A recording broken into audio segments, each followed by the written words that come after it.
Holidays start ஆக போகுது. உங்க குழந்தைங்களுக்கு கண்டிப்பா இந்த ரெசிபியை செஞ்சு கொடுங்க. இன்னையோட வீடியோல triple layer choco mousse cake எப்படி பண்ணலாம்னு பார்க்கலாம். தேவையான பொருட்கள் நான் கீழே டிஸ்கிரிப்ஷன்ல கொடுத்திருக்கேன். கண்டிப்பா செக் பண்ணுங்க.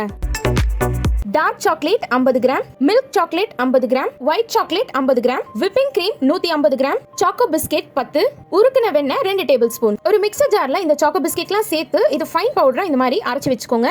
இதுல 2 டேபிள் ஸ்பூன் உருக்குன வெண்ணெய் சேர்த்துட்டு திரும்பவும் இதை அரைச்சு இந்த மாதிரி பவுடர் ஆக்கி வச்சுக்கோங்க. இப்போ ஒரு கேக் மவுல்ட்ல சுத்தி இந்த மாதிரி பட்டரை கிரீஸ் பண்ணிட்டு அதுல பார்ச்மெண்ட் பேப்பரை இந்த மாதிரி பிளேஸ் பண்ணிடுங்க. இதுல நம்ம ஏற்கனவே பவுடர் பண்ணி வச்ச சாக்கோ பிஸ்கெட்டை சேர்த்துட்டு ஈவனா ஸ்ப்ரெட் பண்ணி விட்டுருங்க. இப்போ நம்மளோட கேக் பேஸ் ரெடி ஆயிடுச்சு. ரெடி பண்ண இந்த பேஸை 20 மினிட்ஸ் ஃப்ரிட்ஜ்ல வச்சிருங்க. நல்லாவே இது செட் ஆகட்டும். இந்த கேக்கு கிரீம் ரொம்ப முக்கியம். இத ஃப்ரிட்ஜ்ல ஒரு 3 hours வச்சு எடுத்திருக்கேன். கிரீம் எந்த அளவுக்கு சில்னஸ் இருக்கோ அந்த அளவுக்கு நம்ம கிரீம் சூப்பரா வரும். எலக்ட்ரிக் பீட்டர்ல இத நான் 10 மினிட்ஸ்ல ரெடி பண்ணிட்டேன். இப்போ நம்ம பிளெண்ட் பண்ற இந்த விப்பிங் கிரீமை 3 பேட்சா பிரிச்சு 50 கிராம்ஸ் நான் எடுத்து வச்சிருக்கேன். அப்பதான் நம்ம லேயர் பண்றதுக்கு ரொம்பவே ஈஸியா இருக்கும். நல்ல ஒரு ஸ்டிஃப் பீக் வந்துருச்சு. இப்போ நம்மளோட விப்பிங் கிரீம் ரெடி ஆயிடுச்சு. அடுத்து கனாஷ் ரெடி பண்றதுக்கு ஒரு பாத்திரத்துல தண்ணி விட்டு இன்னொரு பாத்திரத்தை மேல வச்சிருங்க.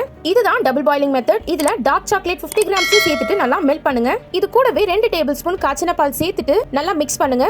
இப்போ டார்க் சாக்லேட் கனாஷ் ரெடி ஆயிடுச்சு.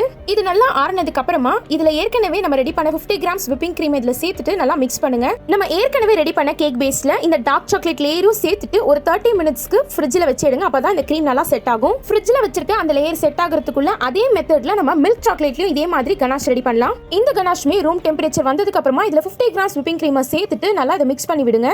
ரெடியான இந்த மில்க் சாக்லேட் லேயரை இந்த கேக் பேஸ்ல சேர்த்துட்டு இதையுமே ஒரு 30 மினிட்ஸ் ஃப்ரிட்ஜ்ல வைங்க. நல்லா இது செட் ஆகட்டும். இப்போ இந்த மெத்தட் மாதிரி ஒயிட் சாக்லேட்லயும் நம்ம லேயர் ரெடி பண்ணலாம். லாஸ்டா இதுல ஒயிட் சாக்லேட் லேயரை சேர்த்துட்டு இது 2.5 hours நல்லாவே ஃப்ரிட்ஜ்ல வைங்க. அப்பதான் இது நல்லா செட் ஆகும். இப்போ 2.5 hours மேலே ஆயிடுச்சு. இப்போ நான் இந்த கேக்கை நான் டீமோல்ட் பண்றேன். இது மத்த நார்மல் கேக் மாதிரி கிடையாது. அதனால தேவைன்றப்போ எடுத்துட்டு மத்தத ஃப்ரிட்ஜ்ல வச்சிருங்க. இந்த கேக்ல 3 லேயர்ஸ்மே ரொம்பவே சூப்பரா வந்திருக்கு. அடுத்து இந்த கேக்கை டெக்கரேட் பண்ணலாம் வாங்க.